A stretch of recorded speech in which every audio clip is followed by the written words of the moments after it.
Moi aussi, je suis dans la joie de me retrouver devant vous. J'étais malade. Pendant que j'étais en train de raisonner sur cela,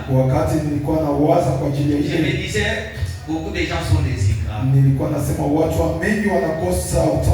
Il nous arrive des fois, nous tombons malades. Et le Seigneur, par sa grâce, il nous rétablit. Si on peut réfléchir à cela, dire que si Dieu ne m'avait pas guéri de cette maladie, et j'allais aussi partir comme les autres. Vous comprenez bien? Tu étais malade, Dieu t'a guéri. Sois reconnaissant pour remercier le Seigneur. Et puisqu'un simple merci. Amen. J'ai besoin qu'on nous écrive ici. Pense à ce que je t'ai fait. Et je vais parler sur ça ce matin. Cette critique que nous venons de lire maintenant là, c'est l'appel du prophète Élisée. Comme nous avons essayé de parler autour du ministère depuis le dimanche de la semaine passée. Et comme d'habitude, vous le savez, quand on médite, le Seigneur va toujours ajouter d'autres choses à parler.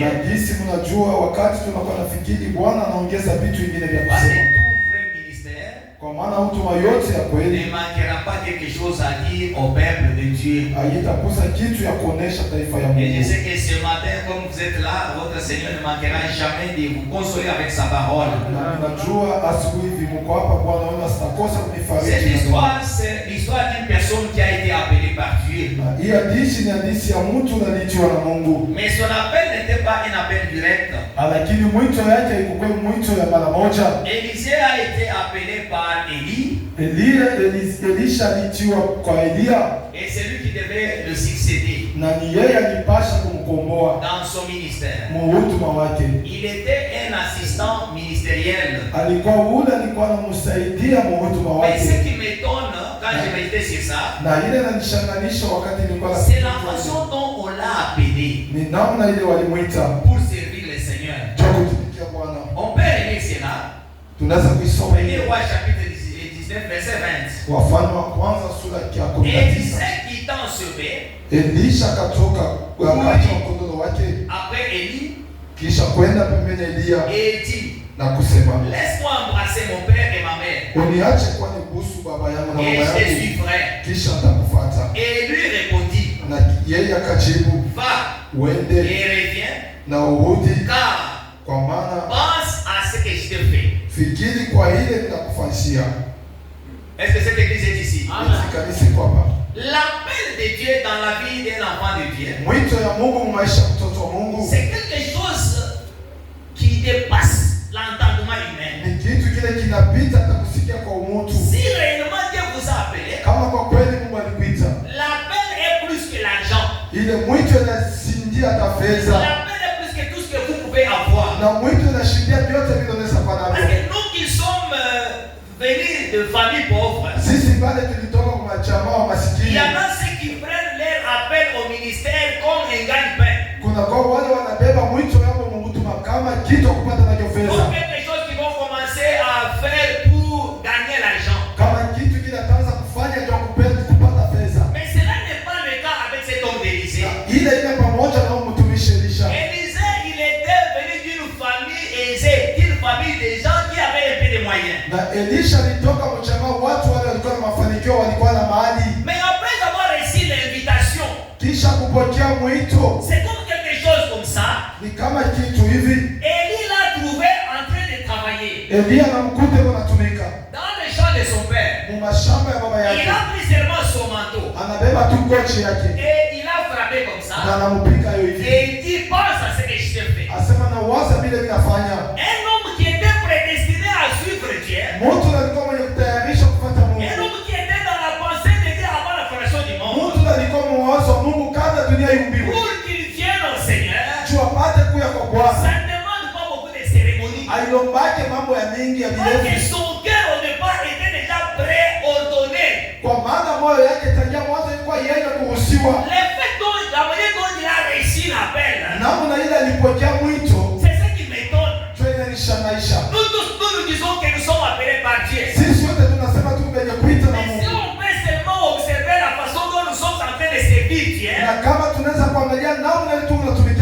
Ça prouve que nous avons failli quelque part. Un homme qui est appelé par Dieu, quand il s'engage pour servir Dieu, il n'aura pas d'autre raison à avancer autour de cet appel. Mais il vient de la famille riche. Mais comment est-ce qu'il s'est comporté après l'appel? Prenons d'abord Psaume chapitre 15. Il y a quelque chose que je vais ajouter là. Psaume 15, nous sommes encore le matin. Soyez connectés. Il dit ceci. Verset 1er. Oh Éternel, qui séjournera dans ta tente? Qui demeurera sur la montagne sainte? C'est celui qui marche dans l'intégrité, qui pratique la justice et qui dit la vérité selon son cœur. Il ne calomnie point avec sa langue. Il ne fait point de mal à son semblable. Il ne gêne point l'opprobre sur son prochain. Il regarde avec dédain celui qui est méprisable. Il honore ceux qui craignent l'Éternel. Il ne se rétracte point s'il a fait un serment à son préjudice. Est-ce que vous écoutez ça? Quelqu'un qui a été appelé par Dieu, il ne peut pas rétrograder. Lisons la Bible. Connaissons l'histoire de Marie de Magdala. Cette femme qui était une femme d'affaires. Quand le Seigneur l'avait appelée, depuis le premier jour que Marie de Magdala a rencontré le Seigneur, jusqu'à sa mort, je pense, elle n'a jamais rétrogradé. Si vous observez votre marche spirituelle, la manière dont vous vous comportez, la manière dont vous vous alignez derrière la parole, votre façon de vivre la parole, ça peut nous montrer réellement si vous êtes appelé par Dieu ou si vous faites de mise en scène. Si Dieu vous a appelé pour le servir ici, Dieu ne va pas vous épargner des choses qui peuvent arriver là-bas. Dieu ne délivre pas des épreuves, mais il délivre dans le prêtre. Dieu peut vous laisser aller tout droit vers l'ombre de la mort. Ne vous inquiétez pas. Lui qui vous a appelé, il prendra soin de toi d'une manière ou d'une autre. Il sait ce qu'il va faire. Le problème est que les gens font semblant de croire aux promesses de Dieu. Il n'y a pas une vie sans difficulté ici sur terre. Dieu nous a pas promis d'aller au ciel sur un lit fleuri des anges. Même si vous êtes sauvés, vous devez travailler pour votre salut. Cet homme a fait preuve d'endurance. Le fait de jeter seulement le manteau sur lui, ces gestes-là qu'Élie avait fait, c'est là des signes Élisée comme celui qui devait succéder à Élie. À cause de l'appel reçu, la manière dont il a reçu son appel, il a reçu cela avec beaucoup d'empressement.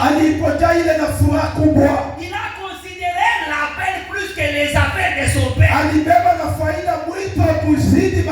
Et il a tout abandonné. La manière dont Élie a appelé Élisée dans l'Ancien Testament, c'est la même manière que le Seigneur avait appelé aussi les 12 dans le Nouveau Testament. Prenons d'abord Matthieu Matthieu chapitre 4. Tupende Mathayo sura ya 4. Vous pouvez comprendre quelque chose là-bas. Mtaelewa kitu moja kule. Nous sommes encore le matin, ne soyez pas fatigués. Tuingalike asubuhi, msichoke. Matthieu chapitre 4. Mathayo sura 4. Suivez. Mfuate. Au verset 20. Mstari wa 12. C'est quelque chose de très important, mes bien-aimés frères. Ni kitu cha faida sana wapendwa ndugu. Parce que beaucoup de gens négligent l'appel de Dieu. Kwa maana watu wengi wanabeula mwito ya Mungu. Écoutez. Usikie. Remontons un peu. Tupande kidogo. Matthieu 4:17. Mathayo 4. Dès ce moment, kwa ile wakati Jésus commença à prêcher. Yesu akaanza kuhubiri Et a dit, na kusema, répandez-vous, mtubweni, car le royaume de Dieu est proche. kwa maana ufalme wa mbingu ni karibu. Comme il marchait le long de la mer, Na kisha alikuwa anatembea pembeni ya maji, il vit deux frères, akaona ndugu wawili, Simon appelé Pierre Simoni mwenye kuita Petero et André son frère, na Andre ndugu yake, qui jetaient un filet dans la mer. wale walikuwa wanatupa makina mu maji, Ils étaient pécheurs. kwa maana walikuwa walobaji. Il a dit, Akaonesha, suivez-moi munifuate et je vous ferai pécher d'hommes. na atamifanya nyinyi walobaji wa watu. Aussitôt, Mara moja ils laissèrent le filet wakaacha makila et les suivirent. na kumfuata.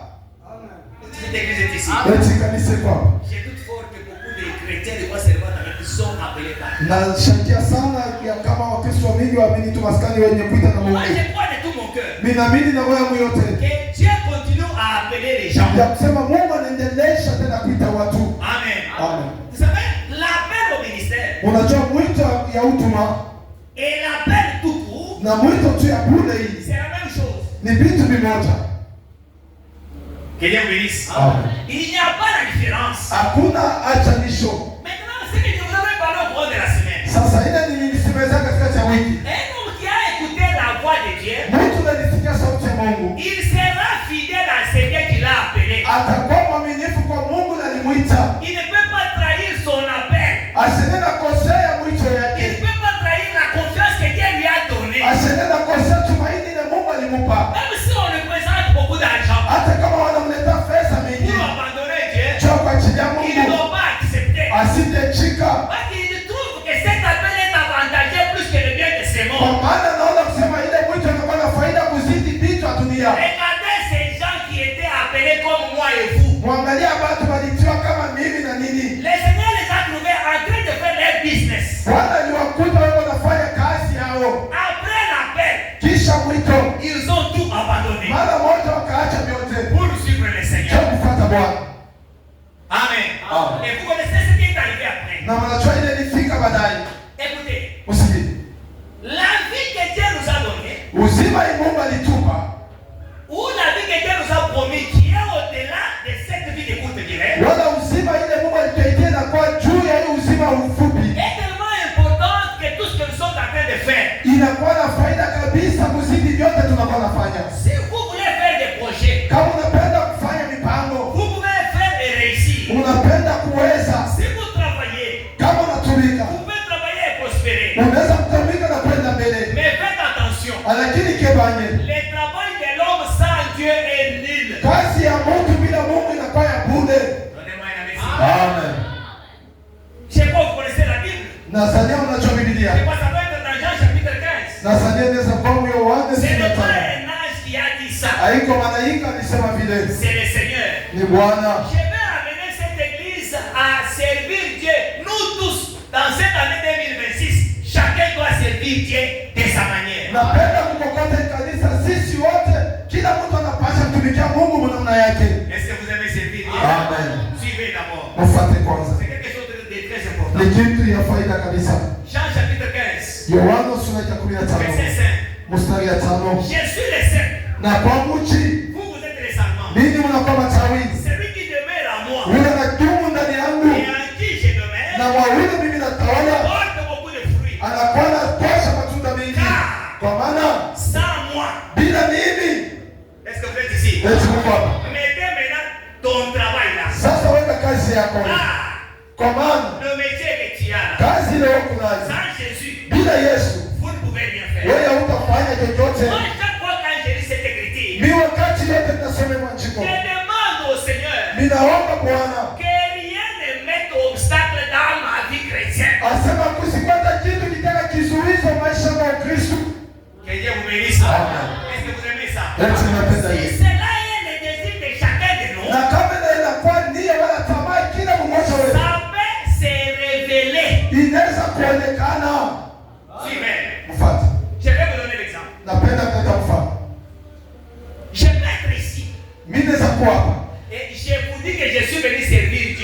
Na mimi naonyesha sema mimi nakuwa tumikia Mungu. Dieu m'a envoyé. Mungu amenituma. Pour que vous arriviez à découvrir en réalité que cet homme a été appelé par Dieu ou envoyé par Dieu. Dieu mpate kutambua sema mtu aliitwa na Mungu wala mmoja alituma na Mungu. Prenez ma vie en dehors du casquette d'être pasteur. Mbebe maisha yangu nje ya ile kazi ya upastori. Parce qu'en tant que pasteur, kama pasteur, je peux prêcher la parole. Naweza kuhubiri neno.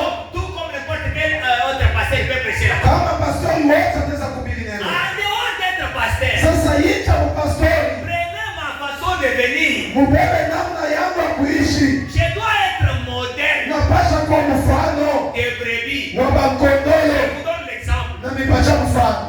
Je suis au programme de la prédication au quoi c'est demande avec moi. Mimi ndio mimi na kwangu program ya kuhubiri kwa mimi mtu C'est masani. moi qui est votre pasteur. Ni mimi ndio pastori wenu. Et le culte commence à 16h30. Na ibada kunaanza 16:30. Mais à 16h30, je suis en ville. Lakini ile 16:30 mimi niko kutauni. En train d'acheter le matériel. Mimi nauza kwanza vitu. J'oublie. Mimi nasahau. Et c'est moi qui dois prêcher maintenant. Na sasa mimi ninapaswa kuhubiri. Ce n'est pas comme ça qu'il faut servir. Haiko namna ile inabidi kutumika Mungu. Même si je vous dis que je suis un serviteur de Dieu. Hata kama nionyesha niko mtumishi wa Mungu. Prenez ma vie. Mbebe maisha yangu. Ramenez devant le caméra de la parole. Muipeleke pembeni ya kamera ya neno. Si je ne traverse pas sur le filtre de Dieu et de la parole de Dieu. Kama mimi sitambuja mkalingia neno Mungu. Cela ne fait pas de moi un faux serviteur. Ile inifanye mimi kuwa mtumishi wa Mungu. Mais il y a quelque chose qui ne marche pas avec ma façon de penser.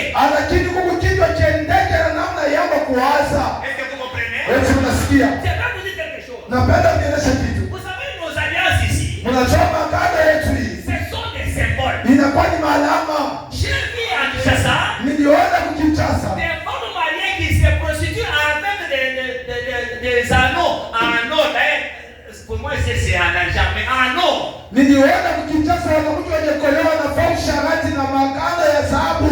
Une femme de 40 ans. Mwanamke wa miaka 40 avec quelqu'un dans l'église. na mtu wa Ou kanisa. ailleurs. Wala nje. On appelle un petit chéri. Ule banakuwa naita kabwana hiki na kadogo. Mais c'est du message. Baada ya ujumbe.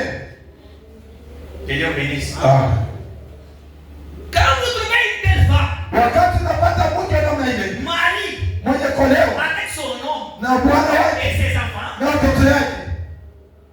Il y a quelque chose qui ne marche pas dans la pensée de ces derniers. Huko kitu kimoja ndege mu mawazo ya ule mtu. Le péché commence par la pensée. Dhambi inaanziaka mu mawazo. Même l'obéissance à la parole. Hata utiifu kuneno. Tout commence par la pensée. Yote inaanziaka mu mawazo. C'est pourquoi l'apôtre Paul dit. Kwa maana mtume Paulo anasema. J'ai dit ma façon de raisonner. Asema mimi nafunga namna yangu ya kuwaza. À l'obéissance de la parole de Christ. Kwa utiifu wa neno ya Kristo. Quand Dieu vous a appelé. Wakati Mungu alikuita. Quand vous croisez Dieu. Wakati unakutana na Mungu. Dieu verra quelque chose dans ta vie. Mungu atafanya kitu kwa maisha yako. Il verra que ta pensée, chaque fois que tu veux aller au-delà, il vous ramène toujours à la parole. Itafanya mawazo yako wakati unataka kwenda nje, yeye inakurudisha ndani ya neno. Amen. Amina. Frère, vous ne voyez pas que c'est un miracle Ndio muona sema ni miujiza. de voir quelqu'un qui vient avec un manteau, Yakona mtu anakuwa na mkochi, un manteau sale, mkochi ya uchafu, il te jette seulement comme ça. anakutupia tu kwa mabeka. Il dit pense à ce que je te fais. Asema wewe basi tu vile ninakufanyia. Et l'homme n'a pas tergiversé. Na mtu asikutamke, Il a tout abandonné. akaacha vyote. Un homme qui est appelé par Dieu, Mtu mwenye kuita kwa Mungu, il va considérer d'abord Dieu atabeba kwanza na faida Mungu et son appel. na mwito yake. Que Dieu bénisse. Amen. Prenons Psaume 119. Tubebeni Zaburi 119. Verset 58, s'il vous plaît. Mstari yake ya 58. Il y a quelque chose aussi là-bas qui va nous aider. Kuna kwa kitu moja pale na kitu Psaume kitatusaidia. 119. Zaburi 119 mstari yake ya 59.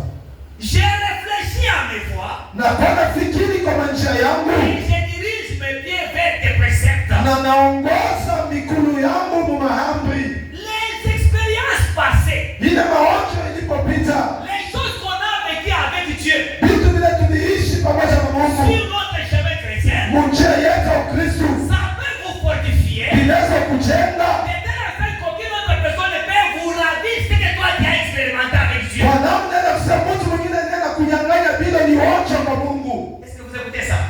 unasikia hivi? Je vais retourner à ça. Napenda kurudia hivi. Proverbe chapitre 1er. Mezali sura ya kwanza. Verset 10. Mstari ya 10. Ne dormez pas. Msilale.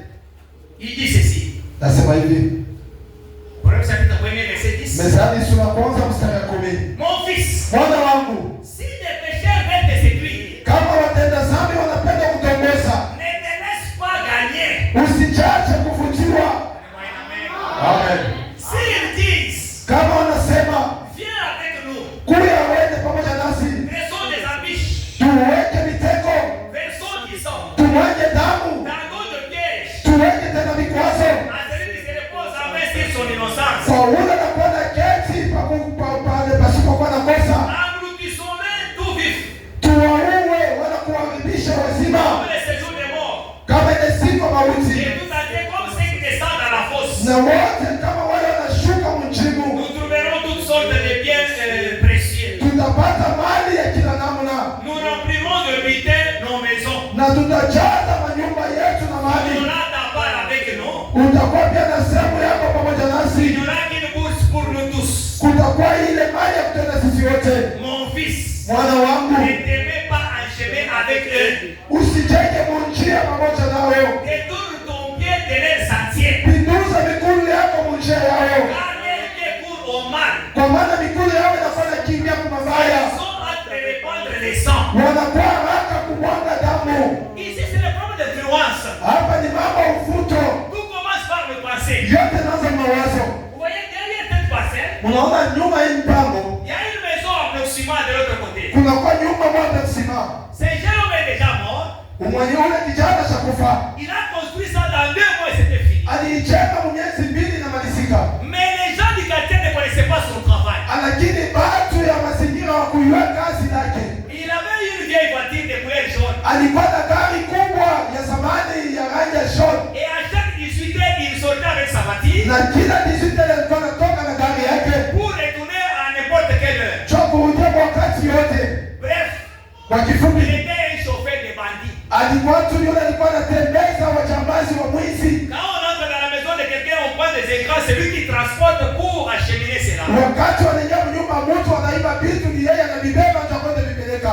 Ils avaient fait des coups par-ci par-là. Walitenda ile mabaya kuna nyumba Et il mingi, avait déjà 100 000 dollars dans sa maison. na nilikuwa na $1,000 mu nyumba yake. Un jour, ses amis voleurs l'ont appelé. Siku moja marafiki wa mwizi wanamwita Et on l'a tué. na wakamuua, On l'a abattu. wakamupiga C'est comme masasi. s'il les avait escroqué quelque chose comme Ni ça. kama yeye aliiba pia kitu kimoja fulani. Et on a appelé sa femme. Wanaita mke wake, Venez faire la mort de descendre, ton mari est ici. kuya kumwona sende mume wako kwa hapa. C'est comme ça que le mari était parti. Jokisi bwana alienda Et la femme d'un voleur na mke wa mwizi qui pleurait, alikuwa analia là, dans sa culotte, elle avait déjà 100 000. pale mkifua yake, alikuwa shakufichika kama sami Unaonyesha kwa ile hatari ya?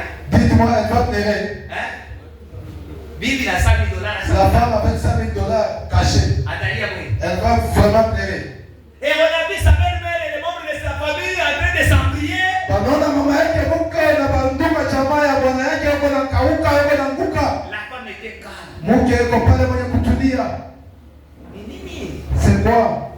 Nenda fungulia chambre. Elle donne la clé de la chambre. Makuta déjà alikuwa shapikali. Et l'argent avait déjà cassé. Je vais vous montrer quelque chose par ici. Napenda kuonyesha kitu hapa. L'homme arrive à être séduit Mtu anafika mtombozwa quand il écoute les conseils d'une personne qui n'a pas le Saint-Esprit. wakati anasikia shauri ya mtu na Roho Mtakatifu. Suivez. Fuata. Si ta mère qui t'a engendré Kama mama yako alikuzaa ne te montre pas la voie de Dieu, asikuoneshe njia ya Mungu, elle ne vous aime pas. asimipende. Que Dieu vous bénisse. Amen. Kama mama anasema acha huyu bwana ubebe bwana mwingine. Si ta maman te dit d'abandonner ses maris et prendre une autre, Parce que mes sœurs peuvent pousser à revenir sur ça. najisikia kwenye kusukuma kurudi kuile. Maudit soit celui qui ira épouser la fille de sa mère. Alainiwa ule tenda kwa binti wa mama yake. Oui, tu ne seras pas en paix jusqu'à ce que cette dame-là doit mourir. Hautakuwa mwamani mpaka pale ule mama atafariki. Je m'étonne de voir même mes propres amis. Na shanga kuona hata rafiki yangu. Quelqu'un de 50 ans. Mtu wa miaka 50 Mwingine amekuwa dada Anita, dada. dans sa bouche il y a toujours la sœur m'appelait. Ukumpata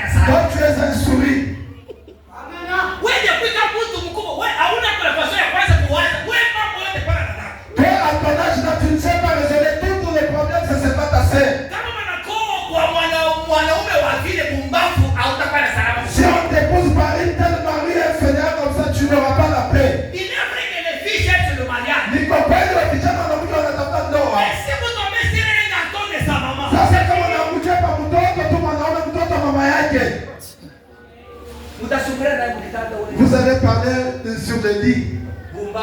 Un fainéant. Ma femme, je vais te répondre. Il sera chez sa maman. Maman, écoute, ma femme m'a dit ça et ça. Celui-là, c'est un homme. Toi, tu n'as pas le temps de réfléchir avec tes propres pensées. On reconnaît la maturité d'une personne lorsqu'il y a des problèmes. La façon dont il va traiter ces problèmes-là, c'est là où on peut comprendre que tu es mature. Tunatambueka kukolewa wala akili ya mtu ni muna wakati kukumambo namna yako kuwaza. Kama unasimulia shakomea. Mu Biblia, on ne pouvait jamais consacrer quelqu'un abakupasha kutoa mtu sacrificateur mkuhani dans moins de 30 ans. Mu miaka chini ya 30. Amen. Amen.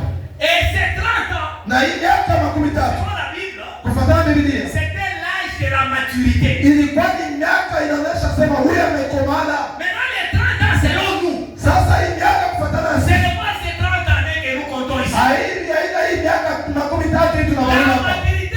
C'est le Saint-Esprit. Kukomea leo ni Roho Mtakatifu. Il peut demander à une fille de 22 ans remplie du Saint-Esprit, elle est mature. Unaweza kuolewa na mke wa miaka 22 na Roho Mtakatifu hasa kukomea. Et toutes les conseils qu'on peut le prodiguer. Na shauri yote anaweza kupa. Dès qu'elle voit qu'il n'y a rien de Dieu là-bas, elle rejette. Wakati anaona sema huyu mwana kia Mungu anavitupa. Aime Dieu plus que ton père. Penda Mungu kuzidi baba yako. Aime Dieu plus que ta femme. Penda Mungu kuzidi mke wako. Aime Dieu plus que ta mère.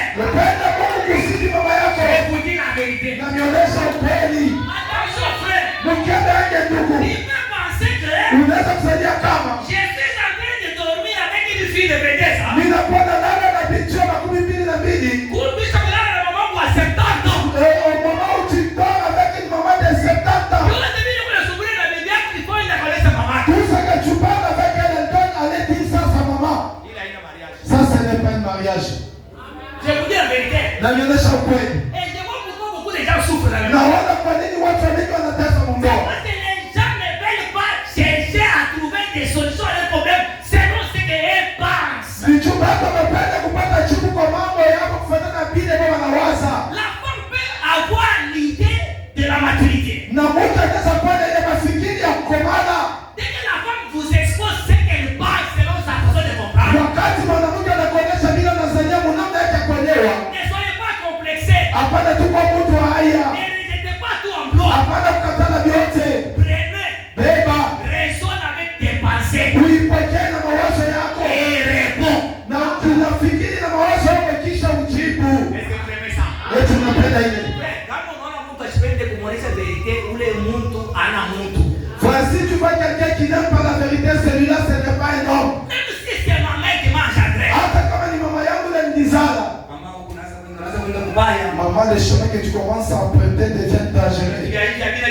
Ces choses ici ne sont pas bonnes. La parole de Dieu doit prendre la première place dans la vie. Neno ya Mungu inapaswa kupewa nafasi ya kwanza maisha. Ne suivez pas les conseils de quelques personnes qui pensent à ta place. Usifate shauri ya watu wale wanakuwa na waza mafashi yako. S'il y a un peuple naïf, kama kuna taifa wa wajinga, tout le peuple de l'Afrique, ya taifa yote ya Afrika, c'est un peuple congolais. Ni taifa wa Kongomani. Les Congolais ne veulent pas raisonner. Wakongomani hawapendaje kufikiri kuwaza. Même pour lire la Bible, hata ya kusoma Biblia, il faut quelqu'un qui lit à votre place. Inabidi mtu ambaye kusomee. Et vous lui payez. Kisha wewe unamlipa.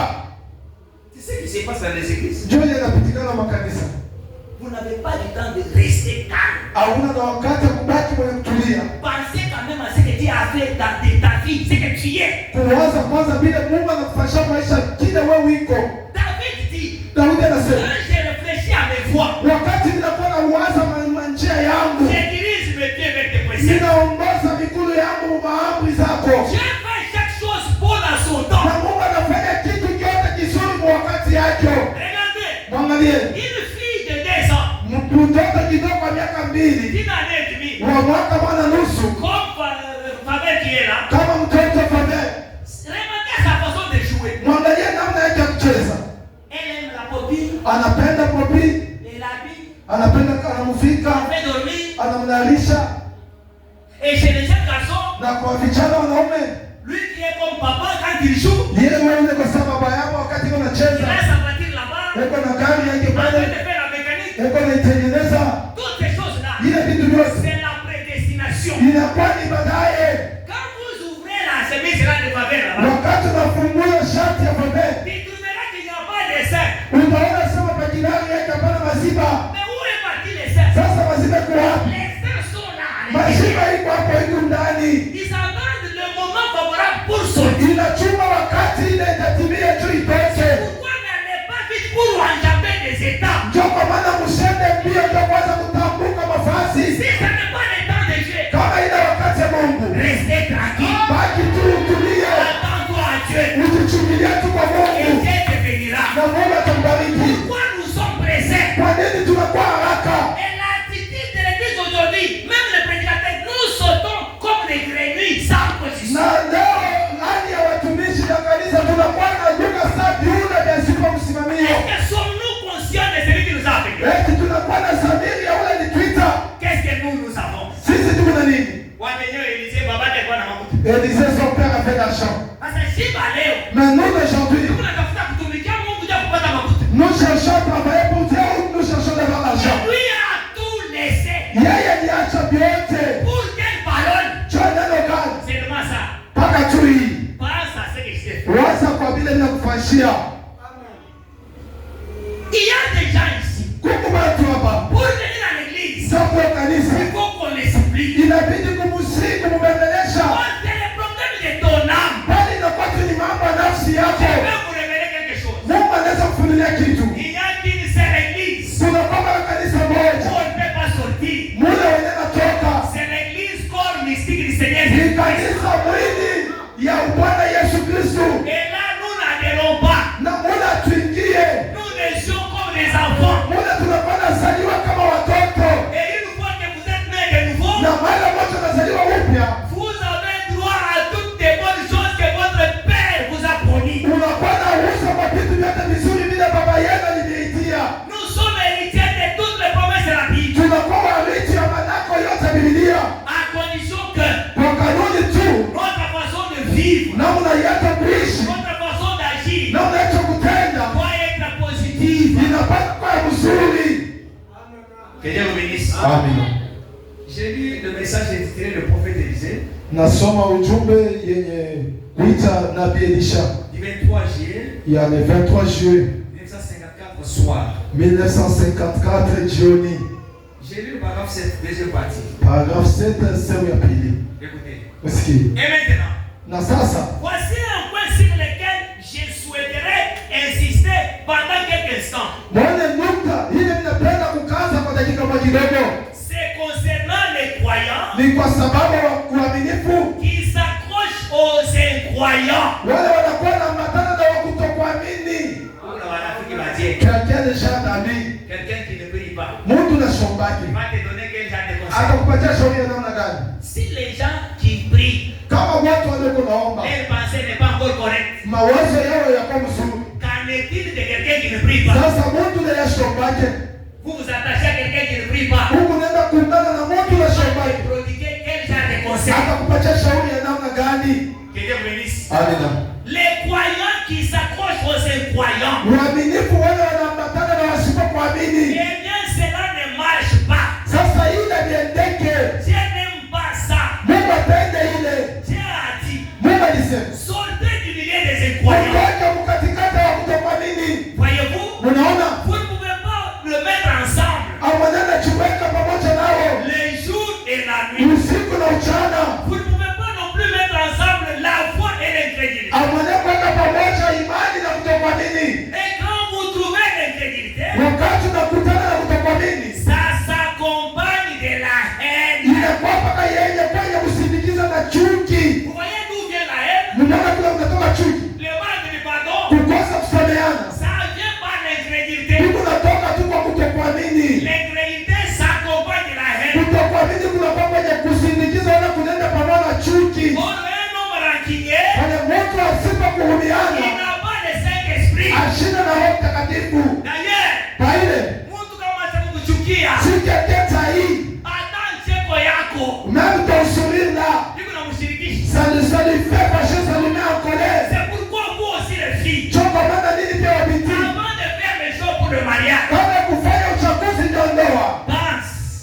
kwanza.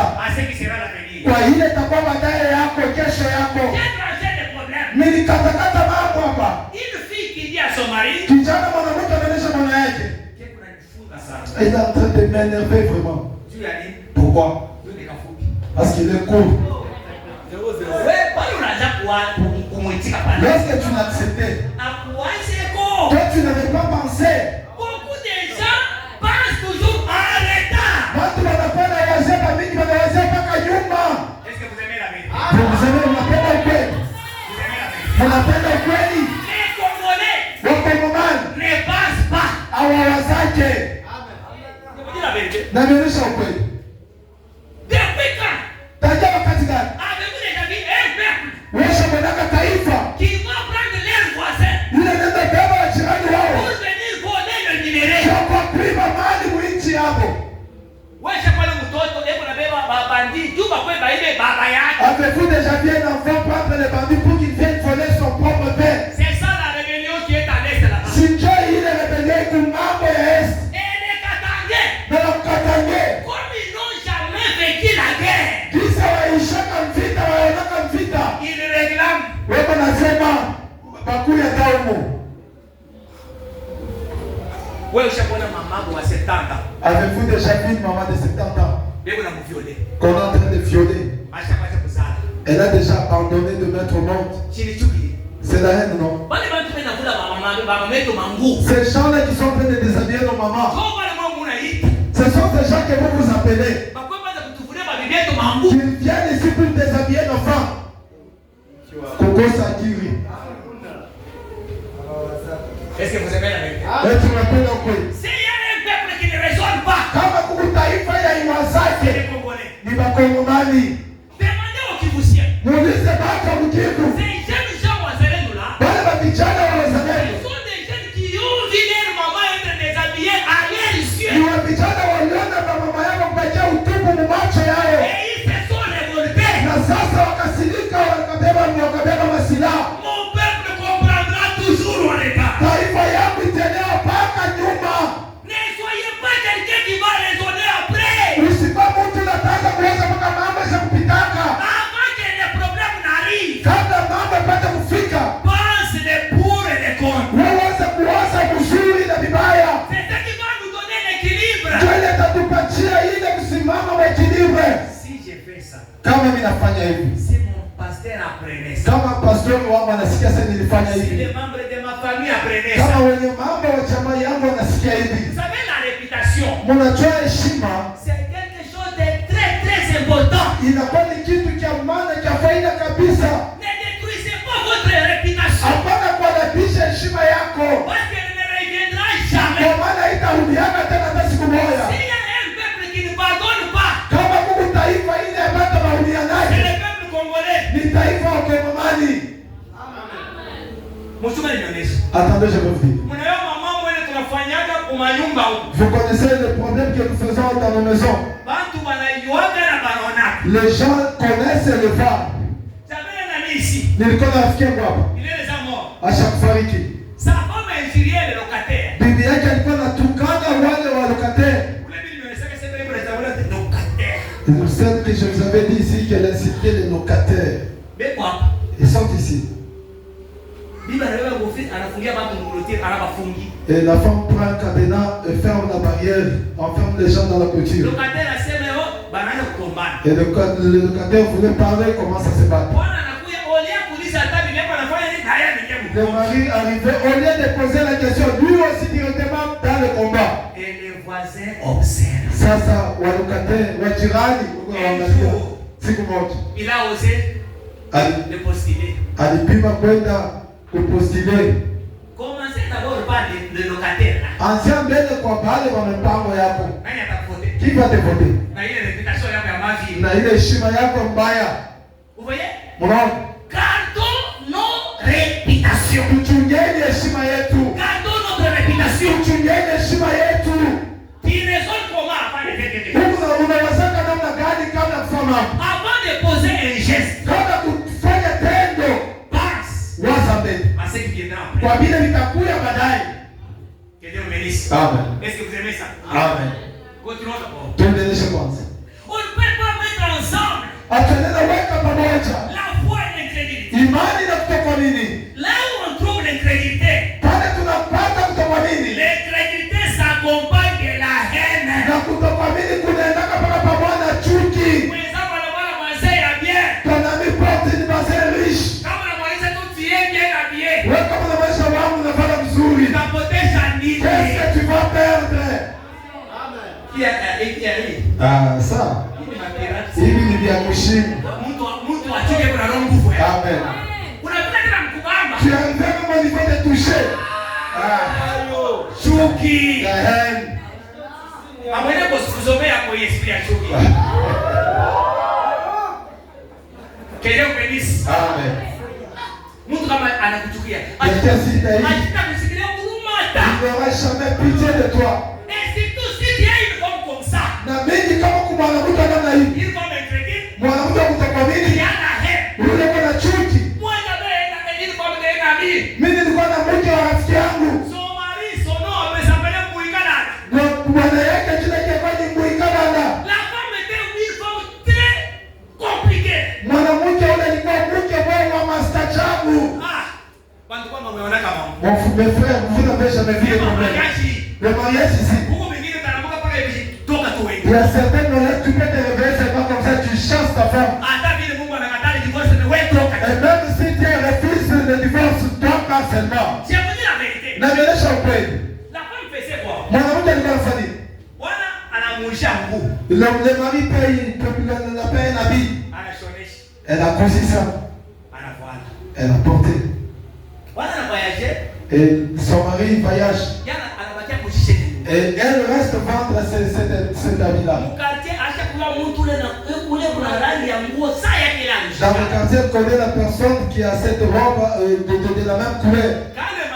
Wakati mwana anarudi. Charlotte. Je ne vois pas ton teuf là chaud. Ça est là. Elle court. Demandez à son ami là. Donne-moi d'abord. Amen. Un jour, siku moja, le mari a voyagé. Bwana anasafiri. La femme est allée prendre un vieux papa. Mke anaenda beba baba mkubwa. C'est que kama anaisha tu vitu kudepot. Si elle fait seulement si elle vend des choses au dépôt. Et la femme a cherché ses papas. Viens, on va les bouffer, se faire l'argent. Et le papa est venu très fâché. Dis à ta femme de me payer mon argent. Moi, je ne blague pas. Je vais les fusiller. Et l'autre regarde, il prend l'argent, il donne. Il y a une telle femme comme ça, même si on dit. Il y a des femmes comme ça. Si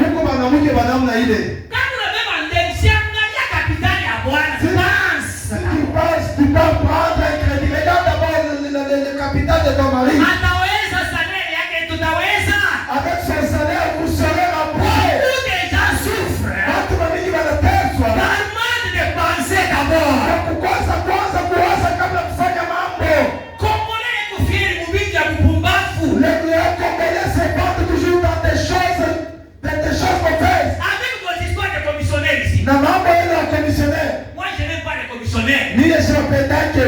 Ça c'est moi. Hii ni mie. Si on est en train de faire monter les loyers, c'est à cause de ces gens-là. C'est même pas les commissionnaires. Mie sipendake mimi commissionnaire. Ah, ta maison ici tu as mis ça combien? Ah, mais c'est pas 50 c'est payé. La maison de $40, le commissionnaire dit au bailleur c'est 50. Toi maintenant la femme, tu cherches une maison coûteuse. Pense d'abord au salaire de ton mari, touche combien? La scolarité des enfants. Manger journalièrement. Léo, nous tous, que nous puissions d'abord réfléchir. On vous amène. Le mari vient. Chérie, je vois ça, ça va nous suffire. Hein? Ah, cette maison ici ne me convient pas. Elle part. Tu n'as même pas une pensée. Restons d'abord même ici. Donc commence à épargner petit à petit. Comme ça nous allons construire. Ah, cette maison ici ne me mérite pas.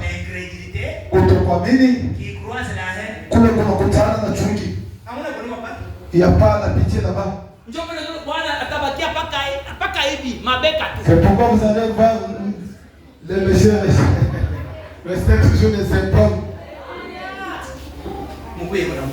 Ayez quand même de pitié. Ayez quand même la pitié en vous. Que Dieu vous bénisse. Amen. Est-ce que vous aimez ça? Amen. Descendons d'abord. Tushike kwanza. Si vous trouvez la foi, kama unapata imani, la foi s'accompagne de l'amour. Imani inakuwa inaenda mpaka pamoja na mapendo.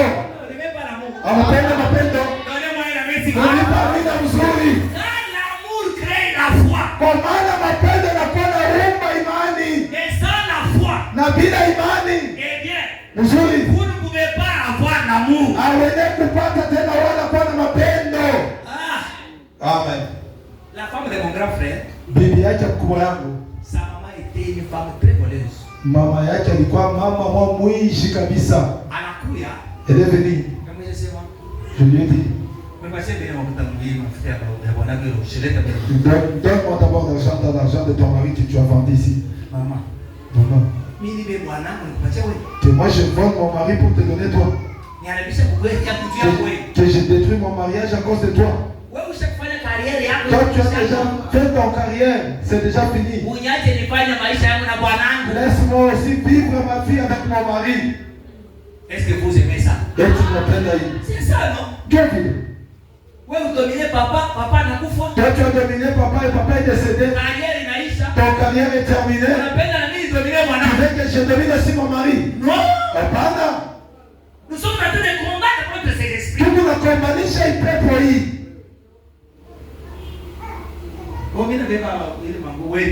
Oh, moi je prends des habits, toi tu vas payer. Maman, tu as beaucoup d'enfants. Que mes frères payent aussi. Quand tu as la foi, il y a l'amour. Là où il y a la foi, on trouve l'amour. Et l'amour couvre une multitude de péchés. Que Dieu vous bénisse. Amen. Vous voyez ça? Il y a quelque chose que j'allais oublier. Dans ce message, oui, j'ai trouvé. Paragraphe 9. Deuxième partie. Paragraphe 9. Et on va descendre petit à petit jusqu'au 10e. Après tout, ils ont uni leurs forces. Et observez. Quand un croyant n'est plus en contact avec son Créateur, ils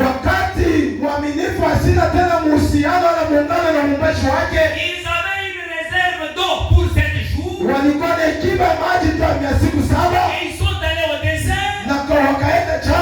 Ils ont pris les rois d'Édom avec eux pour affronter avec cette grande armée de Moabites qui était là. Eh bien, ils se sont précipités sans même avoir consulté Dieu. Les gens qui ne pensent pas se précipitent pour prendre des décisions dans leur vie sans consulter d'abord Dieu. Amen. Parfois nous nous emballons quelque part sans penser à Dieu. Sans prier pour cela. Tu cherches un travail. Tu as déjà pris combien de temps pour prier pour ce travail? Ou bien vous êtes seulement en prière avec des dossiers? Oui, ma diplôme comme on a joué canal. La bénédiction. Baraka. Comment ça porte l'aspect spirituel? Inaanza kwanza mwanya kiroho. Notre problème avec Dieu c'est quoi? Mambo yetu na Mungu ni nini? Ça ne demande pas seulement de faire de longues prières. Haituombe tu tufanye maombi mirefu. Mais une fois que votre pensée wakati tu mawazo yako est dirigée à Dieu, inakuwa yenye kuangalia kwa Mungu, tu as déjà la solution à ton problème. Unakuwa anajibu kwa mambo yako. Est-ce que vous comprenez ça? Tunaelewa hili. Notre Dieu est celui qui nous a dit. Mungu wetu ni yule alituonesha. Avant que la parole ne soit sur ta langue. Kabla maneno yawe panurimi yako. Oh. La volonté de Dieu. Mapenzi ya Mungu. C'est la parole. Ni neno. La parole. Neno. C'est la pensée de Dieu. Inakuwa ni mawazo ya Mungu. Exprimé. Yenye kuonesha. Avant même que tu n'aies à penser sur quelque chose. Kabla upate kuwaza tangu kitu fulani. Pensez d'abord sur Dieu. Wewe waza kwanza waza kwa Mungu. La parole, la demande ne soit formulée dans ta bouche. Kabla ombi ipate kufika mkina yako. Dieu a déjà trouvé des solutions pour toi. Mungu ashakupata mana majibu juu yako. Vous voyez pas que notre Dieu est merveilleux. Amona sema Mungu wetu ni mwema. Amen. Amen. Écoutez. Musikie. Nous allons sans prier pour cela. Tunaenda bila koma juu ile. Pour demander au Seigneur si nous devrions faire cela ou pas. Kuuliza Bwana kama tunaweza kufanya hii wala hapana. Et nous nous retrouvons à court de bénédiction. Na sisi tunajikuta penye kusuhuiza kwa baraka. Alors parfois nous nous demandons. Na mara mingi tunajiuliza. Eh bien je me demande pourquoi je ne peux plus avoir de bénédiction. Na kwa kweli najiuliza kwa nini sina napata tena baraka. Vous ne faites pas attention. Alakini mkebe aje. Est-ce qu'il y a quelqu'un qui a besoin de la bénédiction ce matin?